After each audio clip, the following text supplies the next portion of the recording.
네, 안녕하십니까. 영선 목사입니다. 좋은 아침입니다. 자, 오늘 아침 우리가 함께 묵상할 하나님 말씀은 욥기서 1장 6절에서 12절까지 말씀이 되겠습니다. 하루는 하나님의 아들들이 와서 주님 앞에 섰는데 사탄도 그들과 함께 서 있었다. 주님께서 사탄에게 어디를 갔다가 오는 길이냐 하고 물으셨다. 사탄은 주님께 땅을 이리저리 돌아다니다가 오는 길입니다 하고 대답하였다. 주님께서 사탄에게 말씀하셨다. 너는 내 종 욥을 잘 살펴보았느냐? 이 세상에는 그 사람만큼 흠이 없고 정직한 사람, 그렇게 하나님을 경외하며 악을 멀리하는 사람은 없다. 그러자 사탄이 주님께 아뢰었다. 욥이 아무것도 바라는 것이 없이 하나님을 경외하겠습니까? 주님께서 그와 그의 집과 그의 가진 모든 것을 울타리로 감싸주시고 그가 하는 일이면 무엇에나 복을 주셔서 그의 소유를 온 땅에 넘치게 하지 않으셨습니까? 이제라도 주님께서 손을 드셔서 그가 가진 모든 것을 치시면 그는 주님 앞에서 주님을 저주할 것입니다. 주님께서 사탄에게 말씀하셨다. 그가 가진 모든 것을 다 내게 맡겨보겠다. 다만 그의 몸에는 손을 대지 말아라. 그때에 사탄이 주님 앞에서 물러갔다. 우선 성경을 잘 모르시는 분들을 위해서 좀 이런 모습들을 좀 설명을 할 필요가 있을 것 같다는 생각이 들어요. 성경을 잘 모르시는 분들은 이런 장면들을 보실 때 굉장히 충격적이고 또 놀랍게 여기실 수가 있어요. 왜냐하면 어떻게 선하신 하나님이 악한 사탄과 대화를 나눌 수 있으며 일종의 딜을 하는 것처럼 보이기 때문이죠. 또한 그의 요청을 수락해 주실 수 있냐라고 하는 어떤 질문이 생길 수밖에 없는 장면이죠. 우리가 이렇게 놀라워하는 이유는, 충격을 받는 이유는 우리가 어떤 고정관념을 가지고 있기 때문인데, 어떤 고정관념이냐면 흔히 할리우드 영화식의 이해를 가지고 있는 거예요. 선과 악의 분명한 대립의 어떤 관점에서 성경을 이해하고 있는 거죠. 무슨 말이냐면 이 세상의 사람들이 가지고 있는 어떤 선과 악에 대한 개념은 선과 악이 대등한 관계 속에 있다라고 하는 인식을 가지고 있는 거예요. 그러다가 할리우드 영화처럼 선과 악이 대등하게 싸우다가 마지막 순간에 가까스로 선이 역전을 해서 이기게 된다라고 하는 그런 이해를 가지고 성경을 보기 때문에 이런 지금 욥기의 장면들이 굉장히 충격적이고 혼란스러운 거죠. 그런데 제가 분명히 말씀드리지만 성경이 말하는 선과 악은 대등한 존재로서 설명되어지고 있지 않습니다. 다시 말하면 하나님은 악을, 사탄을 지배하고 계시고 이 우주 만물과 세상 모든 만사를 궁극적으로 하나님의 주권 속에 놓고 계시다는 것을 성경은 계속 강조하고 있다는 사실입니다. 그러니까 사탄도 하나님의 주권 속에 있는 거예요. 그러니까 우리가 마지막에 요한계시록의 아마겟돈이라고 하는 최후의 전쟁도 선과 악이 대등하게 싸우다가 마지막에 겨우겨우 하나님이 이기실 것이다 라는 그런 이야기를 하는 게 아니라, 애시당초 이 싸움은 이미 십자가에서 예수 그리스도로 말미암아 사탄이 패배한 싸움이고 그 사탄의 권세도 다 하나님의 권세 아래에 있다라는 것을 이야기하는 거죠. 그래서 하나님이 그 마지막 순간에도 온전한 선, 궁극적인 선으로 이 세상의 모든 전쟁을 승리로 끝내실 것임을, 그것이 이제 종말의 때임을 얘기하고 있는 것입니다. 자, 그러니까 한마디로 사탄이라고 하는 존재도 하나님의 허락을 받아야만 되는 존재에 불과하다라고 하는 사실입니다. 그래서 우리가 베드로전서에 또 보면 사탄이 우는 사자와 같이 우리 주변을 어슬렁거린다라고 하는 그런 표현이 있죠.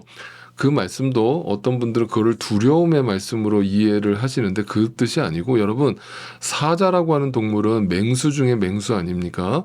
사자는 그 먹이 사슬의 제일 정점에 있는 가장 무서운 맹수잖아요. 그런데 그런 사자가 먹잇감을 앞에다 놓고 으르렁거리고만 있다라는 게 여러분 상식적으로 이해가 되세요? 말이 안 되잖아요. 사자면 먹잇감이 있으면 잡아 먹으면 되는 거잖아요. 근데 잡아먹지 못하고 그 주변을 으르렁거리면서 어슬렁거린다는 거거든요. 그 왜 그렇다는 뜻이에요? 그 말의 의미가 뭐예요? 네, 예수 안에 있는 자들, 하나님 안에 있는 자들을 사탄은 절대 잡아먹을 수 없다라는 의미가 담겨 있는 거예요. 그들을 시험하고 유혹할 수는 있지만 궁극적으로 그들을 잡아뜨릴 수 없고 엎드러지게 할 수 없다라는 얘기를 하고 있는 거예요. 그게 왜 그런 거예요? 우리가 어떤 대단한 능력을 가지고 있어서가 아니라 예수 이름의 권세가 우리와 함께하고 있기 때문이죠. 그러니까 그 예수 그리스도의 이름을 믿는 자들, 주 안에 있는 자들은 절대 사탄이 우리를 망하게 할 수 없다. 우리를 실패하게 할 수 없다. 그래서 이미 그 사탄은 다 하나님의 허락을 받아야 되는 존재, 하나님의 권세 아래에 있는 존재라는 것을 이해하시면 됩니다. 그러니까 사탄이라는 존재는 예수 이름 앞에 벌벌 떠는 존재이기 때문에 오늘도 우리가 예수의 이름을 붙들고 앞을 향해 나아갈 때 사탄의 권세를 능히 이길 수 있는 것이죠. 자, 그러니까 믿는 자들은 예수 안에 있기 때문에 평안할 수 있는 것입니다. 내 마음속에 다시 말씀드리지만 내가 승리하는 게 아니고 내가 평안을 누리는 게 아니고 예수 안에 있을 때에만 그 평안과 승리가 주어진다는 것을 분명히 기억하시기 바랍니다. 자, 오늘 본문으로 다시 돌아와서 이 사탄의 요구는 바로 욥에 대한 것이었습니다. 욥이 어떻게 저렇게 하나님을 잘 믿을 수 있습니까? 그 이유는 하나님이 욥에게 너무 많은 복을 주셨기 때문이라고 이제 항변을 합니다. 그러니까 만약에 하나님이 그 복을 다 걷어가시면, 다 가져가시면 분명 저 욥이라는 인간도 별 수 없을 겁니다. 저 욥이라는 인간도 분명 하나님을 믿지 않을 것이고 하나님을 저주할 것입니다라고 호언장담을 하는 거예요. 그러니까 이 사탄의 논지는 욥의 신앙이라고 하는 것이, 욥의 믿음이라고 하는 것이 눈에 보이는 복 때문에 그런 것이지, 복으로 인한 것이지 절대 참된 믿음에서 나온 것이 아니다라고 주장하는 것입니다. 한마디로 사탄이 보는 욥의 신앙은 조건에 의한 신앙이라고 평가하고 있는 것입니다. 자, 이 사탄의 말은 오늘도 우리가 곰곰이 묵상을 해볼 이유가 충분히 있습니다. 우리가 판단할 수는 없지만 오늘날 교회를 다니는 많은 사람들 중에 정말 이 사탄의 말대로 눈에 보이는 어떤 조건을 쫓아서 교회를 다니고 교회를 선택하고 교회를 정하는 사람들이 많기 때문이에요. 그래서 그 교회를 찾는, 교회를 정하는 모든 목적이 자기에게 유익한 쪽으로 판단하는 거거든요. 여러분, 그게 바로 조건의 신앙이에요. 조건에 맞으면 신앙생활 열심히 하고 조건에 안 맞으면 그 신앙이 온데간데 없이 사라지는 그것은 온전한 신앙이라고, 믿음이라고 할 수 없겠죠. 결국 하나님은 사탄에게 그것을 허락하라고 명령을 이제 허락을 해주십니다. 그러면서 이제 한번 네 원하는 대로 다 해봐라. 그러나 그 욥의 목숨만은 건들지 말아라 라면서 분명히 얘기하죠. 그 생명은 하나님의 주권 속에 있기 때문에 생명은 건들지 마라. 그러나 그를 한번 시험해봐라. 유혹해봐라. 그리고 나서 내가 그것을 통해서 욥에게 뭘 보여줄까를 욥에게 내가 알게 하겠다라고 하는 그런 뉘앙스가 풍겨져 있습니다. 다시 말하면 하나님이 이 사탄의 시험을 허락하셨다라는 것은 단지 욥을 괴롭히려는 것에 목적이 있는 게 아니라 욥에게 진짜 믿음을 주고자 하시는 하나님의 계획 가운데 사탄을 이용하고 계시는 장면인 거죠.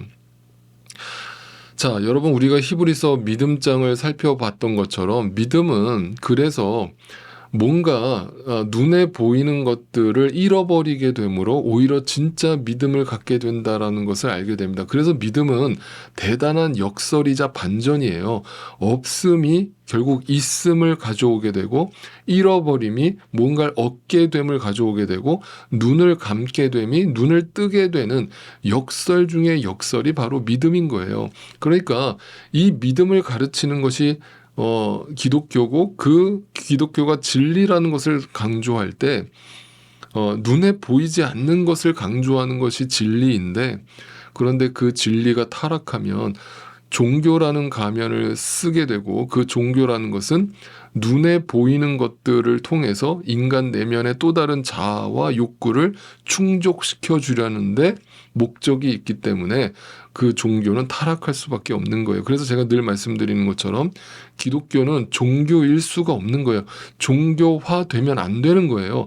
종교화되고 세력화되고 시스템화되면서 진리는 타락하는 거예요.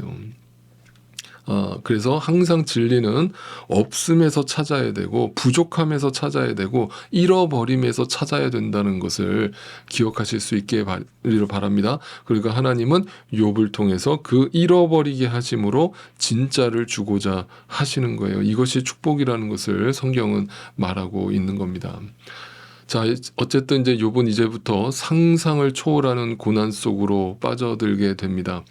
우리가 인간적으로 볼 때는 하나님 해도 너무하시네요 할 정도로 깊은 나락으로, 절망 속으로 빠져 들어갑니다. 그런데 그 잃어버림이, 다시 말씀드리지만, 진리 안에서 보면 축복이라는 것을 이제 우리는 알게 될 겁니다. 바로 그때 욥에게 진짜 믿음이 싹트기 시작하는데, 그 믿음은 조건에 의한, 눈에 보이는 조건에 의한 어떤 진리의 싹이 아니라 겨자씨만한 믿음이 그 안에서 싹트기 시작하는데, 그것이 진짜 믿음이라고 성경 욥기서는 우리에게 가르쳐주고 있는 겁니다.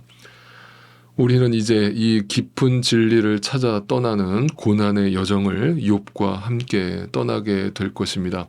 여러분, 그 잃어버림을 두려워하지 마시고, 그 고난 속에 들어가는 것을 두려워하지 마시고, 이 욥의 고난을 통해서 주님이 우리에게 주시고자 하는 메시지가 무엇인지 깊이 함께 묵상해 볼 수 있기를 소망합니다.